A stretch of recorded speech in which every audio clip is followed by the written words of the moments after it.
is there a whole group of Germans listening to this podcast? That is the question that went through my head as I dug into the analytics on this show. Triple digits in Berlin. Do they not have fat people in Germany? Part of me is impressed, and part of me is terrified.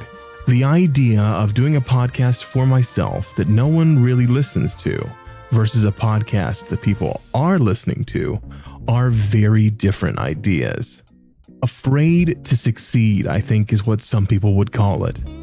It reminds me of a fear that stopped me from trying to lose weight for years.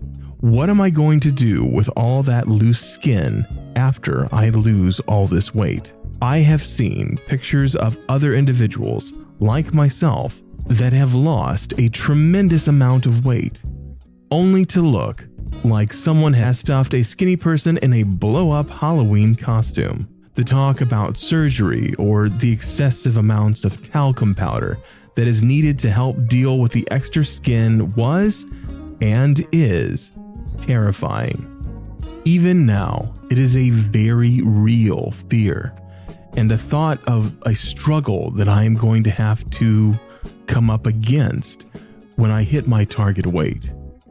Thankfully, I'm tall, so I can hide some of this fluff easier than a normal-sized human. But still, for the longest time, my thought process went thus. I am good at this size. I don't want to deal with that particular set of problems. The reality I am currently accepting is that no matter what, I am going to have to deal with health hurdles for at least the near future, if not my entire life. I like the word hurdles. I think that it implies that I am trying to move forward and that it is not a problem that I'm trying to sit down and get to know over a nice cup of coffee. My life has never been without problems to deal with. From the time I was a child till present, it has been an ever longer list of growing problems. This feels like a similar thought process to people that are living in poverty, not wanting to make more money because they don't want to pay more taxes. The problems we know are sometimes more comfortable than the problems we have yet to learn how to overcome. I keep trying to remember the exact time when I realized that loose skin was not what I needed to worry about. But for the life of me, I can't. So why do Germans scare me? Maybe it's the lack of privacy, which sounds utterly ridiculous as I blast out my personal journal onto the internet. I think there is some kind of disconnect between what I want in private and what I want in public. I thoroughly enjoy doing these podcasts. It's fun.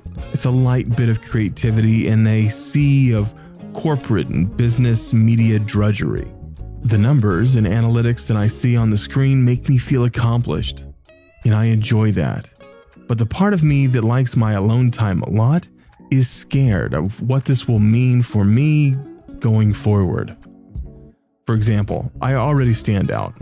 My size, height, and dress are natural attractants to some people.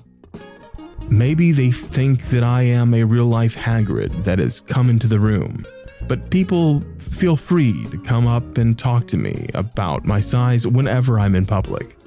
I hate going to the grocery store for this very reason.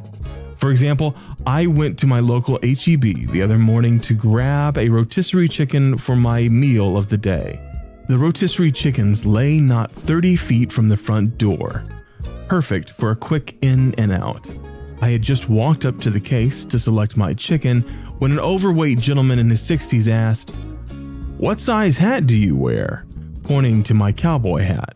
"Size 8, I replied, and I turned back to grab my chicken. "That's what I thought," he grinned. "Do you have diabetes?" I slowly and quizzically rounded on him. "No, I do not." "Wow, really? That's amazing. You must weigh 500 pounds, am I right?" Now, at this point, I'm starting to get annoyed, but I reply, "Close." I thought so. If you want to lose some real weight, my sister's been using one of those Ozempic shots.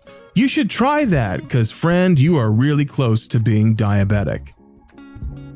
I replied to him that I'd actually been losing a lot of weight recently. The gentleman's face fell a bit in disappointment that I didn't jump at his advice. Just as he was about to reply, his wife strolled up, pushing their grocery cart. She asked him what he was doing, and he replied that he was talking to me about how I should lose weight. She joined the conversation, telling me all about her sister-in-law. The next thing I knew, a woman pushing her small child in a grocery cart stopped by and joined the conversation after confessing to overhearing/eavesdropping from the nearest sushi aisle. This was followed by another man in his 40s, and in a few minutes I found myself trapped against the rotisserie chicken cart as a small group of 6 people gave me advice on my journey to weight loss. What worked and what didn't work, all while peppering me with personal questions that I normally have only told my doctor in private. After about 10 minutes of this tomfoolery, my hints of looking at my watch and saying that I needed to get back to work caught on, and the gaggle of well-doers dispersed, allowing me to make a beeline to the checkout and fleeing through the door. Wish I could say that this was an isolated incident, that it was somehow not the norm. However, my wife has observed this phenomenon many times through events, concerts, church services, airports, restaurants. Remind me to tell you sometime about the possum in Arkansas. And yes, grocery stores. People find it easy to come up and talk with me about anything. And it's often to do, or at least an icebreaker, about my size. Talking with a good friend who is a therapist and has worked extensively with people dealing with eating disorders, this story is not unfamiliar. Whether someone is too big or too small, the abnormality of our size is a general invitation for unsolicited advice on how to slim down or maybe get some meat on your bones. This raises a question as to why people feel at such liberty to foist their opinions into other people's faces regarding their size, regardless of intention. Does the fact that my problem is apparent to the world without a formal declaration give you that permission? Does it make people feel better about themselves? Do they really care? I don't see this phenomenon stopping anytime soon. My fear is that because of this podcast, these public accostaments will find themselves on the rise from well-wishing people. But maybe this is the hurdle that I am currently working on.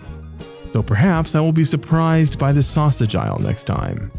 Maybe by a listener speaking German.